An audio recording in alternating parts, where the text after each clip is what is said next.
Hello viewers, আসসালামু আলাইকুম রহমতুল্লাহ।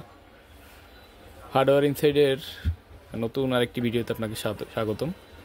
অনেক দিন আসলে কোনো ভিডিও আপলোড করি না, কাজের ব্যস্ততার কারণে তেমন কোনো বোর্ডের রিভিউ বা টিউটোরিয়াল দেওয়া হচ্ছে না।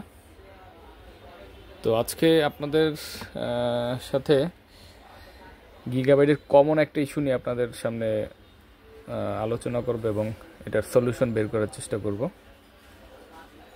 এটি গিগাবাইট H110M DS2 সিরিজের একটা মাদারবোর্ড। গিগাবাইটের কমন যে একটা ইস্যু রিস্টার্ট প্রবলেম সাধারণত। তো এই রিস্টার্ট প্রবলেমগুলো যেখান থেকে হয় বিশেষ করে সেটা নিয়ে আজকে আমি আপনাদের সাথে ডিসকাস করব। তো সাথে থাকেন।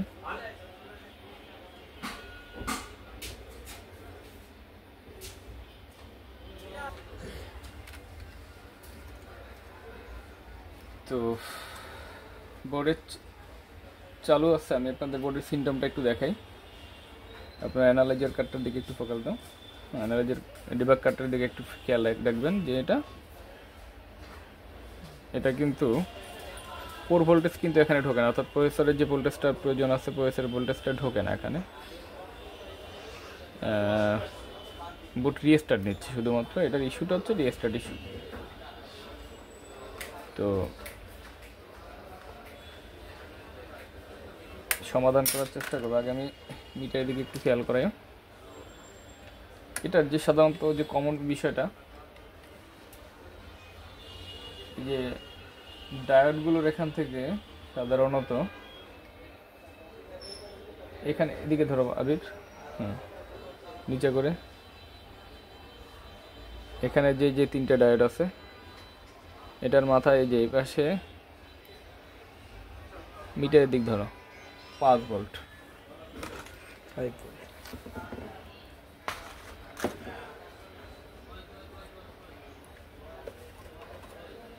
ঠিক আছে,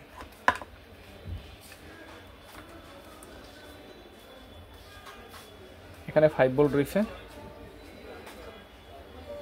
বোর্ডটা ভিউ দেখে এই পাশে ভোল্ট নাই। তো আমরা এই পাশে কিন্তু 1.3 1.5 একটা ভোল্টেজ এখানে থাকবে। এইটার এই পাশে একটা ভোল্টেজ থাকবে, যার কারণে যে এই ভোল্টেজটা থাকলে আশা করা যায় এই প্রসেসরের ভিতরে, অর্থাৎ প্রসেসরের যে ভোল্টেজটা সেটা কোর ভোল্টেজটা উঠবে। তো এখানে আর একটা বিষয় আছে, সেম এখানে যে 5 ভোল্ট, এই যে এই ডায়োডের এই সাইড থেকে 5 ভোল্ট, এই সাইডটায় 5 ভোল্ট থাকবে। এই যে কোনো একটা ডায়োড শর্ট হয়ে ভোল্টেজটা আটকে আছে, এটাও হতে পারে, এটা হতে পারে। তো আমি একটা ডায়োড একটু রিমুভ করে দেখব। প্রথমে আমি মাদারবোর্ডের পাওয়ারটা বন্ধ করে নিলাম।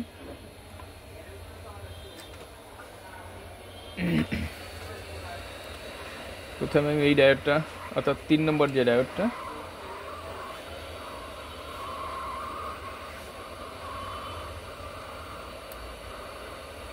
আমি সেটা রিমুভ করতেছি।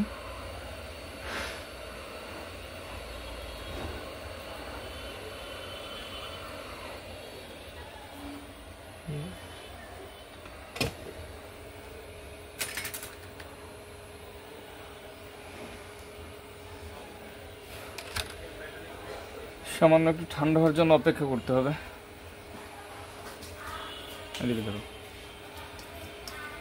ঠান্ডা করার জন্য একটু থিনার ব্যবহার করলাম। এবার আমি ভোল্টেজটা দেখাবো। মিটারের দিকে একটু ফোকাস করে আমি বোর্ডে পাওয়ার দিলাম। বোর্ড রান করার আগে আমি এখানে ভোল্টেজটা, যে এখানে আমাদের ছিল 5 ভোল্ট, 5 ভোল্ট, এপাশে 1.5 ভোল্টের কথা বলছিলাম, 2.5 ভোল্ট এখানে চলে আসছে অলরেডি। 2.5 ভোল্টে তো ঠিক আছে। কোনো কোনো জায়গায় 1.5 2.2 ভোল্ট পর্যন্ত আসে, 2.5 ভোল্ট চলে আসছে। এখন যদি আমি বোর্ড রান করি তাতে আশা করা যায় বোর্ড রান হতে পারে। যদিও এইদিকে দেখাও একটু, এই বোর্ডটা এদিকে কিন্তু প্রচুর পরিমাণে ফাঙ্গাস আছে, ফিজিক্যাল ড্যামেজ আছে। এই যে এই সাইডটা প্রচুর পরিমাণে ফাঙ্গাস আছে, একেবারে বোর্ডটার দিক থেকে খুব খারাপ অবস্থা।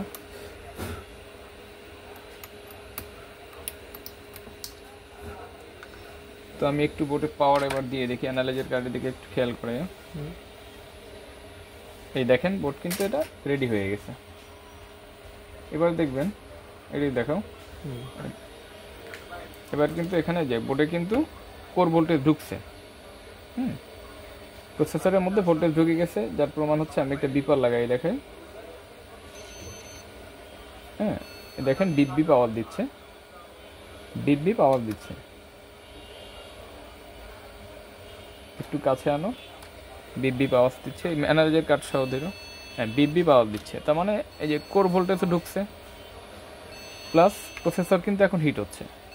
হ্যাঁ, আমি যদি এখন র্যাম লাগাই ডিসপ্লে চলে আসবে আশা করা যায়। আমি র্যাম লাগালাম, আমি ডিজিএ পোর্টটা একটু লাগিয়ে নিই।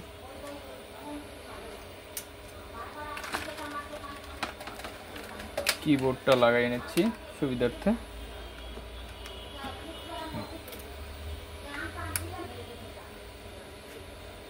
পাওয়ার অন করলাম। এটা ব্যাটারি নাই, সিমোস ব্যাটারিটা না থাকার কারণে কিন্তু প্রথম অন হয়ে বন্ধ হয়ে গেল। এই দেখেন রিডিং চলে আসছে, রিডিং চলে আসছে, যদিও এই রিডিংয়ে ডিসপ্লে আসবে না, কজ হচ্ছে র্যাম ডিটেক্ট করতেছে না। হ্যাঁ, বিপ চলে আসে, র্যাম পাচ্ছে না, এটা র্যামের ইস্যু আছে হয়তো, বা র্যামটা ভালো র্যাম হয়তো বা স্লোডের সমস্যা থাকতে পারে। স্লোডে অনেক সময় কার্বন পড়ে থাকে, ফাঙ্গাস পড়ে থাকে, যার কারণে এরকম হয়। পাশের স্লোডটা আমি একটু দেখি। অবশ্য রিস্টার্ট না নেওয়ার জন্য আমি একটা ব্যাটারি একটু লাগিয়ে নিব। আমি এই ব্যাটারিটা একটু লাগিয়ে নিই।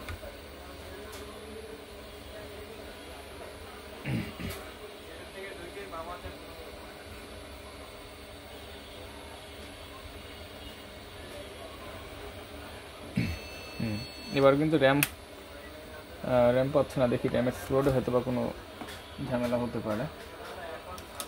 র্যামের স্লোডটা আমি একটু পরিষ্কার করে দিব।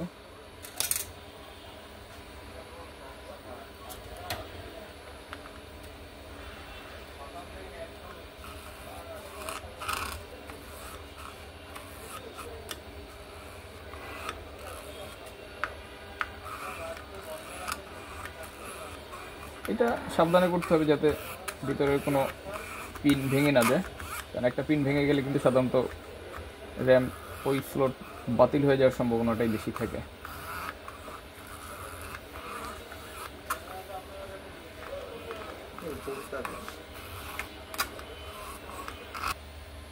আমি প্রসেসরের স্লটটা আমি পরিষ্কার করছি, ওই প্রসেসরের না সরি র্যামের স্লটটা পরিষ্কার করে দিলাম। ওই র্যামটা লাগাইনি, দেখি র্যামটা ভালো র্যাম যদি পাচ্ছে না, আমি আর একটা র্যাম চেঞ্জ করে দিছি, দেখি এবার কি হয়। এবার কিন্তু আশা করি ডিসপ্লে চলে আসবে।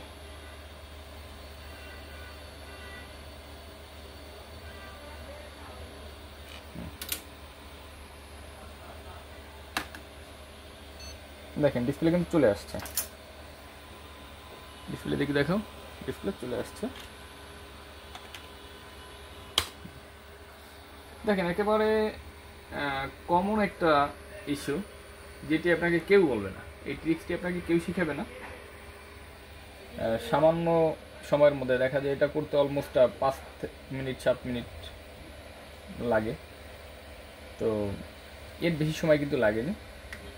আমি আবার বন্ধ করে আবার একটু চালু করে দেখাচ্ছি। দেখেন এই যে ডায়োডটা কিন্তু আমি এটা কিন্তু আমি এখান থেকে রিমুভ করে ফেলছি, যেটা হচ্ছে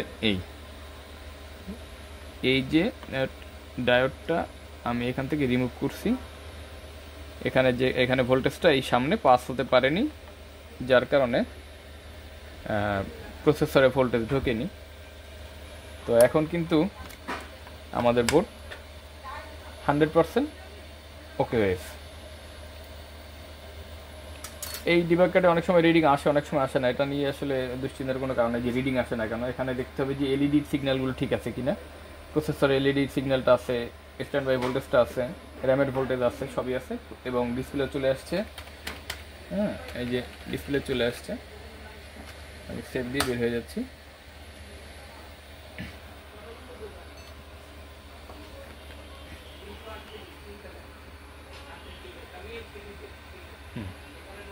তো ভিউয়ার্স, অনেক দিন আপনাদের সামনে কোনো ভিডিও দিতে পারিনি ব্যস্ততা থাকার কারণে। তো আলহামদুলিল্লাহ, দেখেন এই যে ইস্যুগুলোর কারণে আমাদের অনেক গ্রাহক, অনেক কম্পিউটার ব্যবহারকারীরা কিন্তু এই বোর্ডগুলো মানে বিভিন্ন দোকানে যখন নিয়ে যায়, দোকানদার বলে যে আপনার এই বোর্ডটায়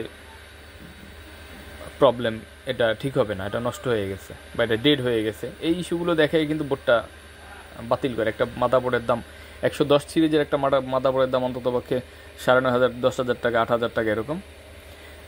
তো সামান্য কিছু টাকা দিয়ে যদি এই বোর্ডটা রিপেয়ার করা হয়, এটা দেখা যায় আরও 2 বছর চলতে পারে ভালো।